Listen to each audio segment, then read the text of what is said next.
سرورا شاہ کریمہ دستگیرہ اشرفا ہوا جائے گا تو اللہ ان کی قبر کو جنت بنا دے گا۔ پھر فرماتے ہیں پڑی ہے اندھے کو عادت کی شوربے ہی سے کھائے، پڑی ہے اندھے کو عادت کی شوربے ہی سے کھائے، بٹیر ہاتھ نہ آئی تو زاغ لے کے چلے، بٹیر ہاتھ نہ آئی تو زاغ لے کے چلے۔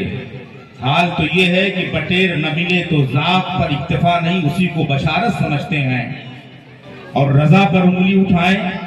رضا کہتا ہے رضا کسی سگے طیبہ کے پاؤں بھی چومے، رضا کسی سگے طیبہ کے پاؤں بھی چومے، تم اور آہ کتنا دماغ لے کے چلے، تم اور آہ کتنا دماغ لے کے چلے، تمہارے پاس اتنا دماغ کہاں سے آ گیا کہ رضا کے اس عظیم مستحسن فعل پر تمہیں انگلی اٹھانی پڑی۔ ابھی انشاءاللہ ختام پر میں بتاؤں گا، اگر کچھ دیگر حضرات کی بھی ذہن و دماغ میں کچھ شکوک و شبہات آتے ہوں اور پختہ عقیدہ نہ رکھتے ہوں، ورغلانے والے گلی گلی کوچا کوچا گھومتے رہتے ہیں، طرح طرح کے فاصل خیالات ڈال کر آپ کو مشکوک کرتے ہیں کہ کسی کتے کے قدم کو چومنے میں فخر کیسے محسوس کیا جاتا ہے۔ کتا عام طور سے سمجھتے ہیں ایسا ہے ویسا ہے، اس کا یہ حکم ہے۔ ابھی بتاؤں گا کہ کتے کو چومنے پر فخر کیسے محسوس کیا جاتا ہے، اور وہ فخر کرنے والا ہی صاحب سعادت ہے۔ میں نے قرآن کی آیت پڑھی ہے، آپ ایک عظیم المرتبت بزرگ عارف باللہ قطبۃ السالکین قطب بہرائچ حضرت سیدنا بسم اللہ شاہ علی رحمت و رضوان کی عرص پاک میں حاضر ہیں۔ ہم اہل سنت و جماعت ان بزرگان دین کے دامان کرم سے وابستگی میں فخر محسوس کرتے ہیں اور ان سے فیض یاب بھی ہوتے رہتے ہیں۔ ان سے توسل، ان سے وابستگی، ان سے فیوز و برکات حاصل کرنے کا درس ہمیں قرآن بھی دیتا ہے اور احادیث طیبہ بھی ہمیں اس کی طرف اشارہ کرتی ہیں۔ میں نے قرآن مجید کی جس آیت کریمہ کی تلاوت کا شرف حاصل کیا ہے، اللہ رب العزت کا ارشاد گرامی ہے وَكَلْبُهُمْ بَاسِطٌ ذِرَاعَيْهِ بِالْوَسِيدِ، اور ان کا کتا اپنے دونوں بازوؤں کو پھیلائے چوکھٹ پر موجود ہے۔ درس یہ اصحاب کہف کے تعلق سے اس آیت کا نزول ہوا۔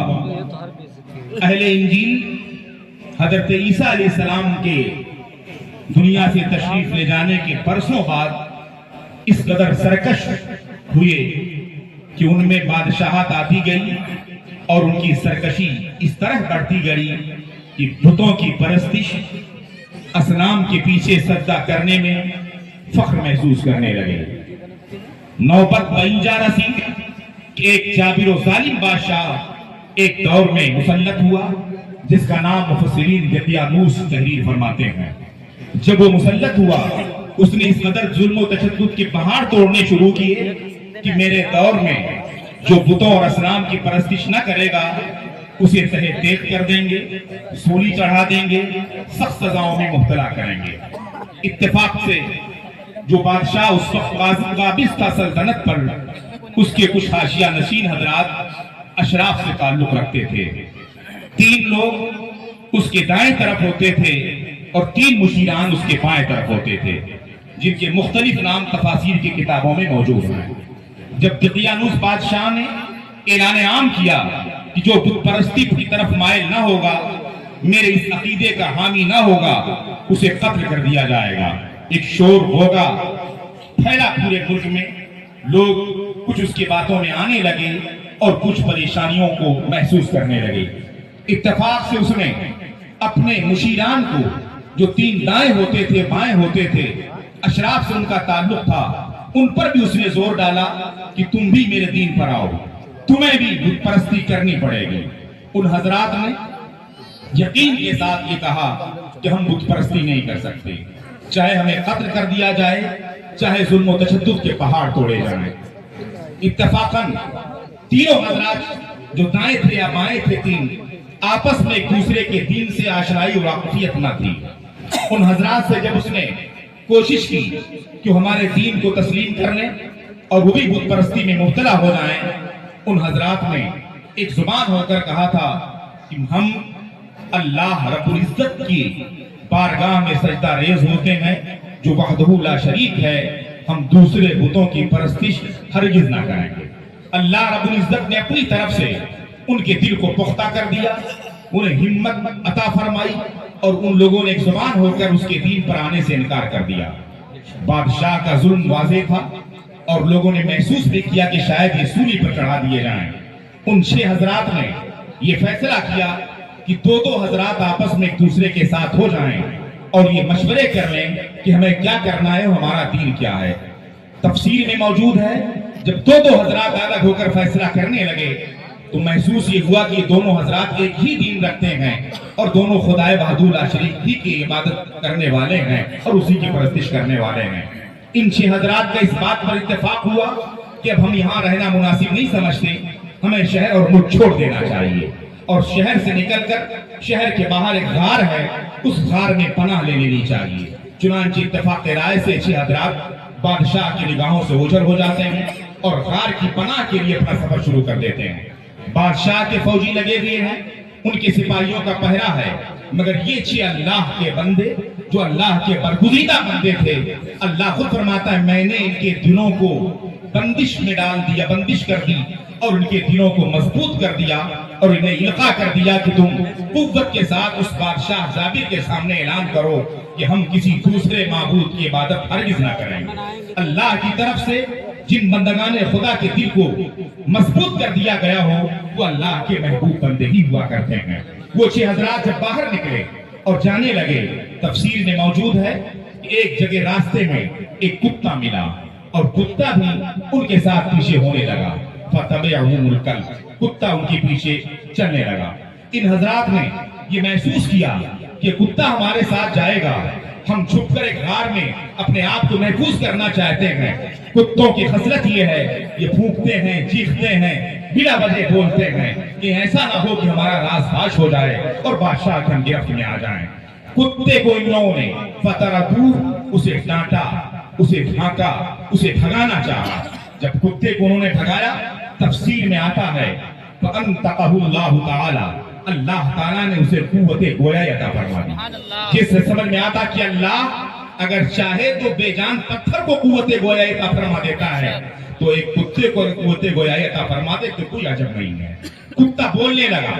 مفسرین نظام تحریر فرماتے ہیں، کتا کہتا ہے ماذا تريدون منی، آپ لوگ مجھ سے کیا چاہتے ہیں، کیا آپ کے وہم و گمان میں ہے، آپ کیا سمجھتے ہیں میرے تعلق سے؟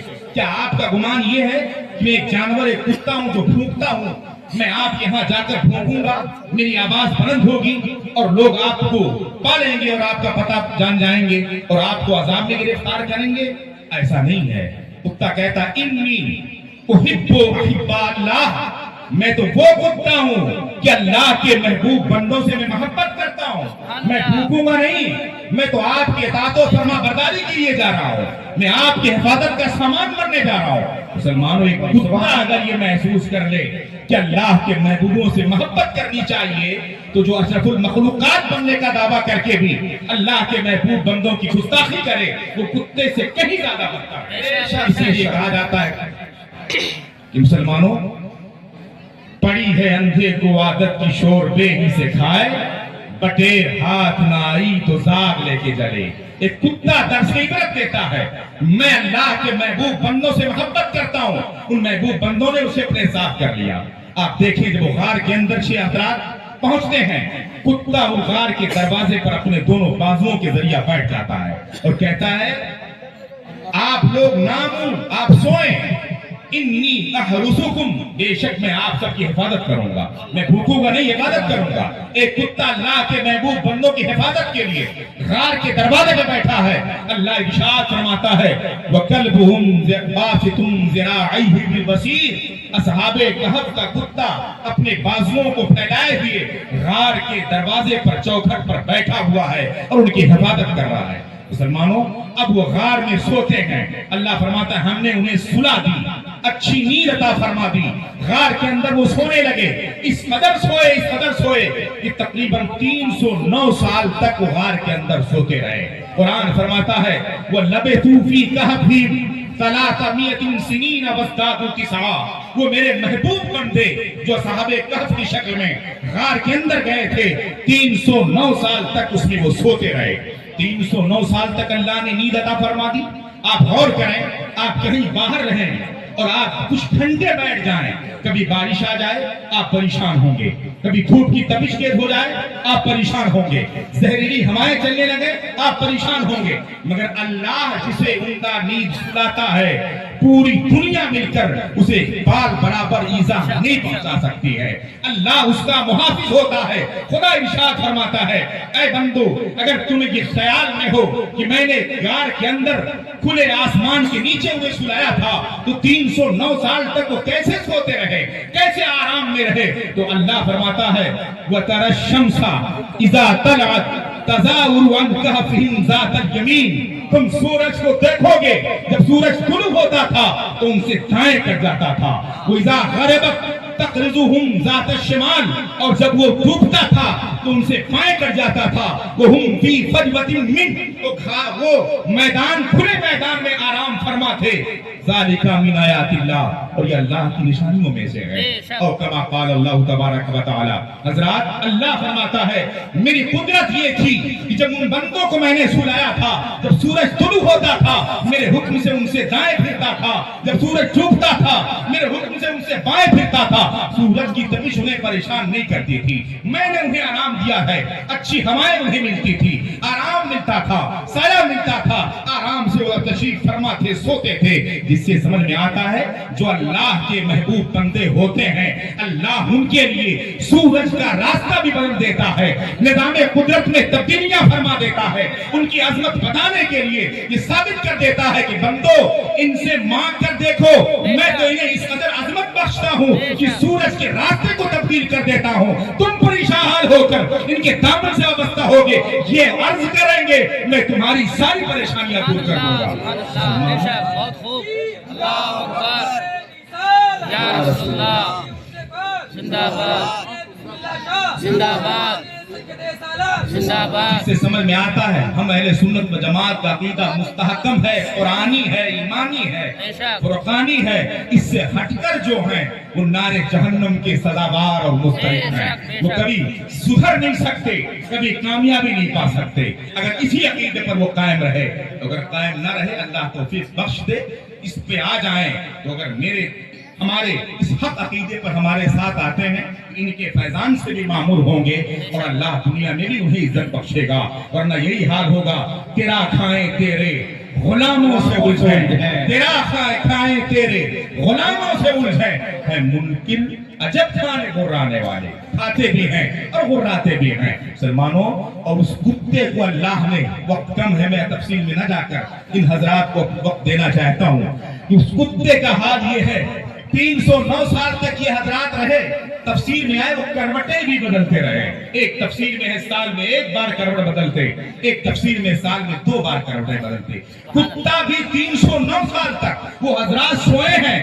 یہ کتا سو نہیں رہا, اگر سوتا تو حفاظت کیسے کرتا. ایک کتا 309 سال تک محبوبان خدا کی وفاداری میں ان کے دروازے پر اور ان باب کہف پر اپنے بازو پھیلائے بیٹھا ہے. جب وہ کروٹ بدلتے تب یہ اتباع میں اپنی کروٹیں بدلتا تھا.